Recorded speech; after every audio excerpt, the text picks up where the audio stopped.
La fin de l'hégémonie du dollar a-t-elle sonné? La Chine a en tout cas décidé d'en finir avec la suprématie du billet vert. Le dragon s'apprête à libeller son premier contrat pour le pétrole brut avec sa propre monnaie, le yuan, adossé à l'or. Une première qui pourrait bien créer un précédent. Élise Blaise.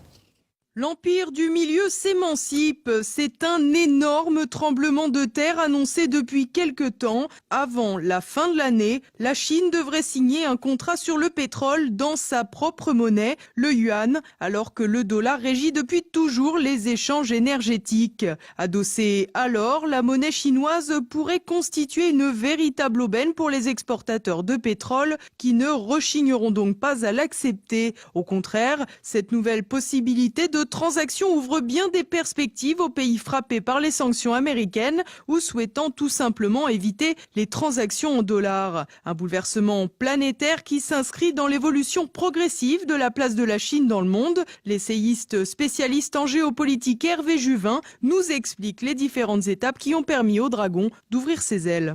La Chine est passée de la petite à la moyenne aisance et aujourd'hui elle entend passer au rêve chinois. Et le rêve chinois, elle le réalise en acquérant peu à peu sur le plan économique et aussi sur le plan géopolitique des positions majeures. La Chine est à l'origine de la création d'une banque de développement extérieure aux institutions de Bretton Woods que les Américains ont essayé de saborder et ils n'y sont pas parvenus, puisque la plupart de leurs alliés, à l'exception du Japon, figurent au capital de cette banque de développement dont l'initiative a été chinoise et russe et qui rassemble l'ensemble des BRICS. La Chine a créé il y a maintenant 2 ans un marché de l'or physique totalement indépendant des marchés américains et londoniens qui contrôlent, il faut le dire, qui manipulent les cours de l'or. C'était une autre décision très importante parce qu'elle peut préfigurer un nouvel ordre monétaire mondial à venir. Puis leur troisième décision très importante, c'est de promouvoir les règlements de l'énergie, en l'occurrence du pétrole, en yuan. Bien au-delà de ces transactions, ce bouleversement monétaire représente un véritable danger pour les États-Unis, dont la stratégie reposait sur une ambition claire, contrôler l'ensemble du système énergétique mondial, a fortiori du pétrole. Hervé Juvin nous rafraîchit la mémoire.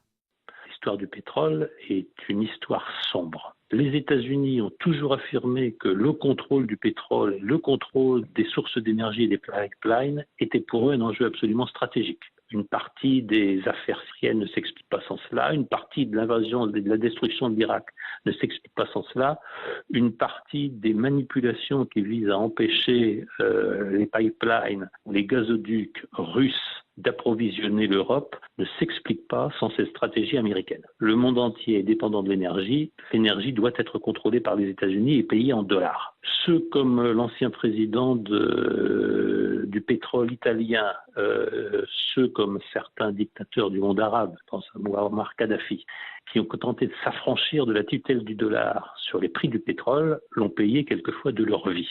La Chine a donc un lourd défi à relever, mais si l'initiative est menée à bien et qu'une alternative au dollar se développe, le règne américain s'effritera peu à peu et c'est le monde entier qui pourrait se recomposer.